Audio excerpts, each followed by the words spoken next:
Min's Labor government has delivered on another key election commitment, improving benefits for essential health workers in New South Wales.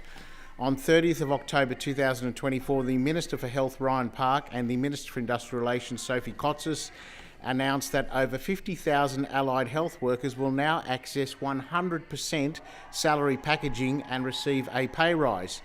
The agreement covers workers such as cleaners, dental officers, Aboriginal health workers, security workers, psychologists, patient support assistants, scientists, admin staff, kitchen workers, technicians and interpreters.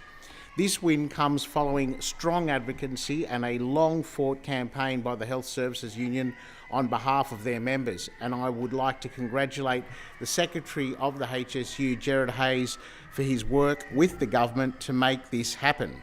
The recent agreement means that salary packaging for relevant health workers will rise from 70% to 100% starting from 1 July 2024.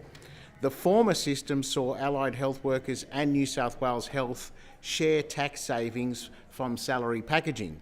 Now, allied health workers will receive every cent. I note that the agreement also included a 4% pay rise for these workers, including 0.5% increase in super, as well as the government's one-off $1,000 cost of living payment initiative, which will be triggered if yearly average Sydney Consumer Price Index rises above 4% in the year to the March quarter of next year.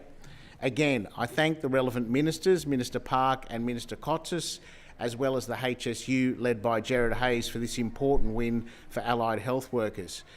Mr President, I am very proud to be part of a government with its priorities set straight. Labor went to the 2023 election with a promise to rebuild our essential services and end the unfair wages cap that saw real wages go backwards. We are addressing issues with retention and recruitment that exploded under the Liberals and Nationals, ending the wage cap and developing a new bargaining policy. I want to end with a quote from Gerard Hayes. This is a generational advance for 50,000 health workers who have earned every cent of this pay rise. The reform to salary packaging will be life-changing for hard-working people on modest incomes. Mr President, this is another example of Labor delivering on its election promises. We have squared away a number of disputes with relevant unions and their workers like we said there would. The nurses outside have a right to protest because they will achieve the same result in due course.